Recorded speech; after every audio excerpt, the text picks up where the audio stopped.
हर हर महादेव, श्री शिवाय नमस्तुभ्यम। आप सबको स्वागत है मेरी यूट्यूब चैनल अहल्या की दुनिया में। और आज हम रविवार के व्रत कथा सुनेंगे। बहुत ही बढ़िया है, इस कथा को आप अंत तक जरूर सुने। चलिए हम इस व्रत कथा को शुरू करते हैं। प्राचीन काल में एक बुढ़िया थी। वो नियमित रूप से रविवार का व्रत करती थी।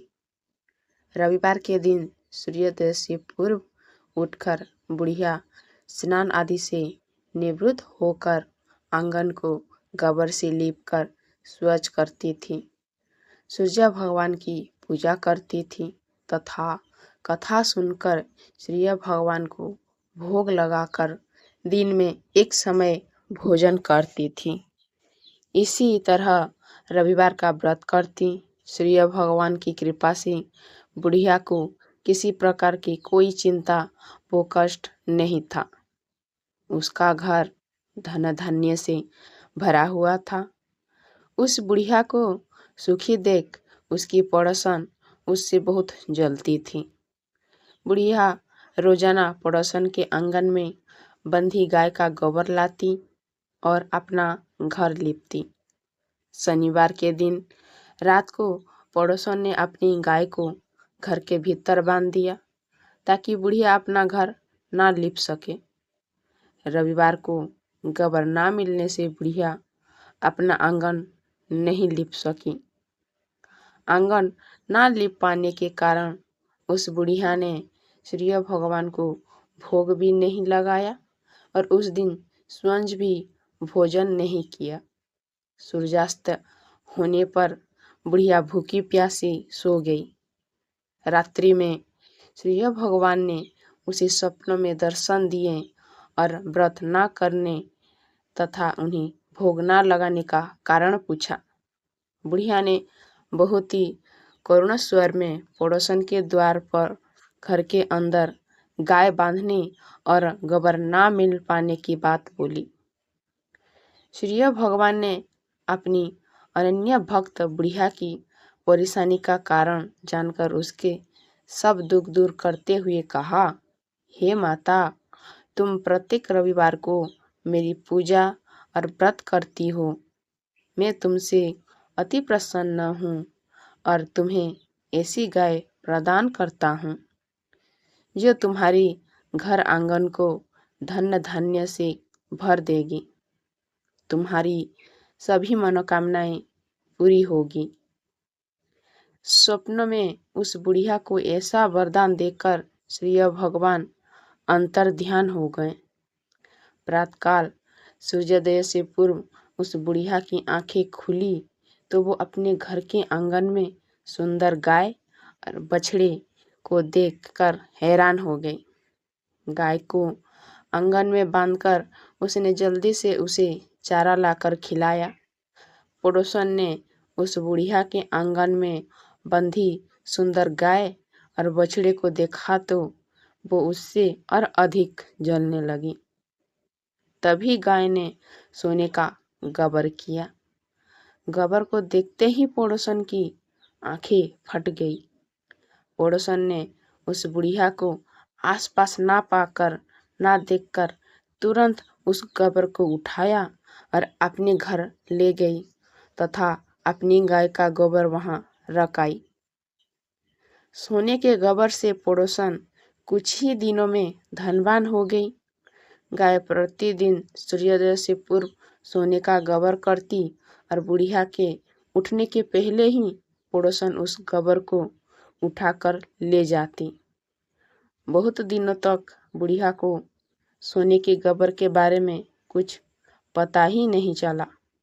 बुढ़िया पहले की तरह हर रविवार को भगवान सूर्यदेव का व्रत करती रही और कथा सुनती रही। सूर्य भगवान को जब पड़ोसन की चालाकी का पता चला तो उन्होंने एक दिन तेज आंधी चलाई। आंधी का प्रकोप देखकर बुढ़िया ने अपनी गाय को घर के भीतर बांध दिया। अब पड़ोसन सोने का गोबर ना ले जा सकी। सुबह उठकर बुढ़िया ने सोने का गोबर देखा तो उसे बहुत आश्चर्य हुआ। उस दिन के बाद बुढ़िया गाय को घर के भीतर बांधने लगी। सोने के गोबर से कुछ ही दिनों में वो बुढ़िया बहुत धनी हो गई। बुढ़िया के धनी होने से पड़ोसन और बुरी तरह से जल भूनकर राख हो गई।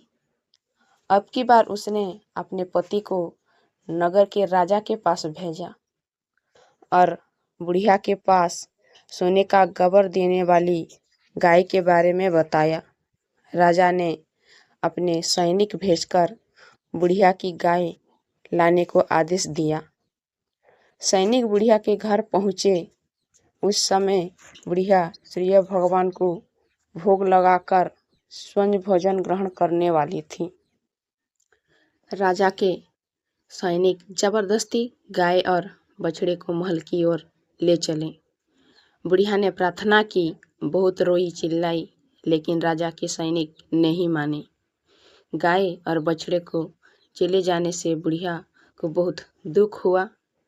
उस दिन उसने कुछ नहीं खाया और भूखी प्यासी सारी रात सूर्य भगवान से गाय और बछड़े को लौटाने के लिए प्रार्थना करती रही। गाय देखकर राजा बहुत खुश हुआ। सुबह जब राजा ने सोने का गोबर देखा तो उसके आश्चर्य का ठिकाना नहीं रहा। उधर सूर्य भगवान को भूखी प्यासी बुढ़िया को इस तरह प्रार्थना करते देख उस पर बहुत दया आई। उसी रात सूर्य भगवान ने राजा को सपनों में कहा, राजन, बुढ़िया की गाय और बछड़ा तुरंत लौटा दो, नहीं तो तुम पर विपत्तियों का पहाड़ टूट पड़ेगा। तुम्हारी राज्यों में भूकंप आएगा, तुम्हारा महल नष्ट हो जाएगा। सूर्य भगवान के सपनों से बुरी तरह भयभीत राजा ने रात उठते ही गाय और बछड़ा बुढ़िया को लौटा दिया। राजा ने अपनी तरफ से भी बहुत सारा धन देकर बुढ़िया से अपनी गलती के लिए क्षमा मांगी। राजा ने पड़ोसन और उसके पति को उनकी इस दुष्टता के लिए दंड भी दिया।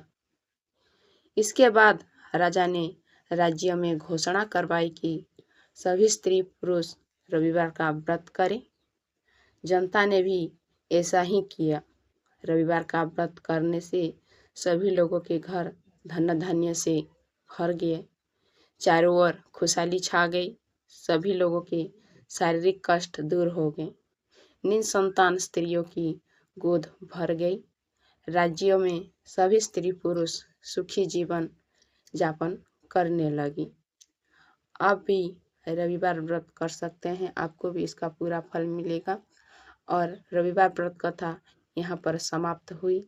आपको इस व्रत कथा कैसी लगी कमेंट में ज़रूर बताइए और मेरी वीडियो आपको अच्छी लगे तो एक लाइक कर दीजिए। हर हर महादेव।